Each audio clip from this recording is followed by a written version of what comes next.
Employers உடைய net சேலரியை எக்ஸல்ல எப்படி calculate பண்ணலாங்கிறத பார்க்கலாமா?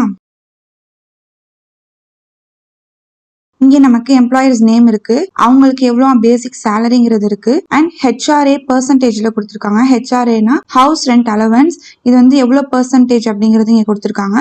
ஸோ ஃபர்ஸ்ட் நம்ம என்ன பண்ணலாம் அப்படின்னா, ஃபர்ஸ்ட் ஹெச்ஆர்ஏ அமௌண்ட்டை கண்டுபிடிச்சிக்கலாம். ஏன்னா பெர்சன்டேஜ்ல இருக்கு இல்லையா, ஸோ அமௌண்ட் அதை கால்குலேட் பண்ணிக்கலாம். ஈக்குவல் இந்த பேசிக் சேலரியும் இன்ட்டு இந்த ஹெச்ஆர்ஏ பெர்சன்டேஜையும் மல்டிபிள் பண்ணோம்னா நமக்கு ஹெச்ஆர்ஏ அமௌண்ட் கிடைச்சிரும். அடுத்து பார்த்தீங்கன்னா பிஎஃப் உடைய பெர்சன்டேஜ் கொடுத்துருக்காங்க. பிஎஃப் மீன்ஸ் ப்ரொவைடன்ட் ஃபண்ட், இது வந்து 12% வந்து டிடக்ட் ஆகுது.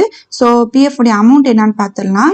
இதுக்கும் ஈக்குவல் இந்த பேசிக் சேலரியுடைய அமௌண்ட்டையும் இன்ட்டு இந்த பிஎஃப் உடைய பெர்சன்டேஜையும் மல்டிபிள் பண்ணோம்னா நமக்கு பிஎஃப் அமௌண்ட் கிடைச்சிரும். அடுத்து பார்த்தீங்கன்னா இஎஸ்ஐ அமௌண்ட் கண்டுபிடிக்க போகிறோம்.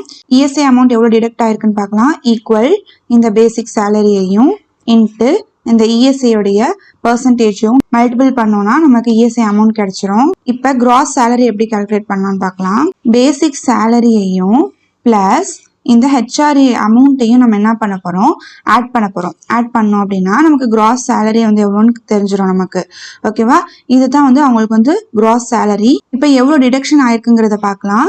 அதுக்கு வந்து இந்த ப்ரொவைடன்ட் ஃபண்டையும் பிளஸ் இந்த இஎஸ்ஐ அமௌண்ட்டையும் நம்ம என்ன பண்ண போறோம், ஆட் பண்ணோம்னா நமக்கு எவ்வளோ டிடக்ட் ஆயிருக்கு அப்படிங்கிறது தெரிஞ்சிடும். ஒரு எம்ப்ளாயியோடைய நெட் சேலரி எவ்வளோ அப்படின்னு பார்க்கலாம். ஈக்குவல் இந்த கிராஸ் சேலரியையும் மைனஸ் இந்த டிடக்ஷன் அமௌண்ட்டையும் மைனஸ் பண்ணோம்னா நமக்கு நெட் சேலரி நமக்கு தெரிஞ்சிடும். ஒரு சேலரி ஷீட்ல நெட் சேலரி எப்படி கால்குலேட் பண்ணலாங்கிறத இந்த வீடியோல பார்த்தோம்.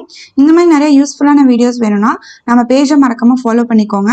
இந்த வீடியோவை சேவ் பண்ணிக்கோங்க அண்ட் இதை பத்தி தெரியாத எல்லாருக்கும் ஷேர் பண்ணிருங்க.